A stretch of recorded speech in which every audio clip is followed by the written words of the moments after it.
এই জন্য দোস্ত জগতের মধ্যে আপনি বানান, কিয়ামতের দিন মা বাপ স্ত্রী সন্তান পুত্র কেউ কাজে আসবে না। যদি কাজে আসে একমাত্র দোস্ত কাজে আসবে। দোস্ত বানানো আমার নবীর সুন্নাত। কিন্তু এখন যুবক যুবতীরা দোস্ত বানায় না, কি বানায়? যে বেস্ট ফ্রেন্ড বানায়, হ্যাঁ, তারপরে বান্ধবী বানায়, তারপরে ফ্রেন্ড বানায়।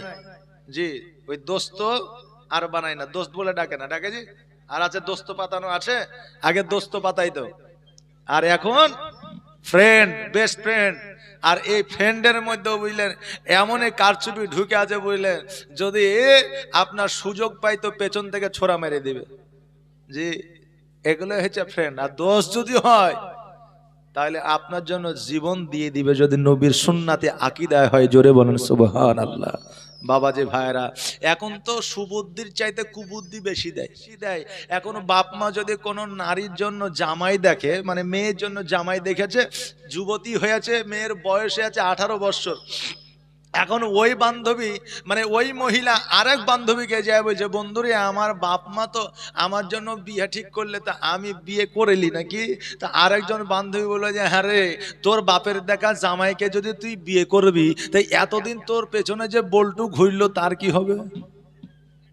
যে মানে এখনকার যে বন্ধুদের ফ্রেন্ডদের যে যুক্তি পরামর্শ, কথা বুঝলেন না?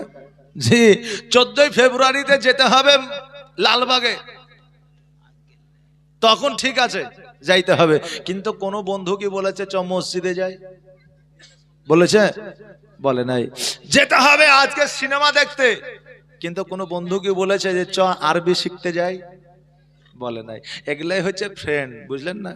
কি বলে গার্লফ্রেন্ড, বয়ফ্রেন্ড, তারপরে আরো কত কিছু ফ্রেন্ড আছে, এগুলাই ফ্রেন্ড। এরা আসলে আপনার দুশমন, এরা আপনার বন্ধু নয়। বন্ধু যে হবে রে কাল কিয়ামতের দিনে জাহান্নাম থেকে আপনাকে বাঁচাতে গেলে যে রাস্তার প্রয়োজন, সেই রাস্তার দিকে আপনাকে নিয়ে যাবে। জোরে বলেন সুবহানাল্লাহ।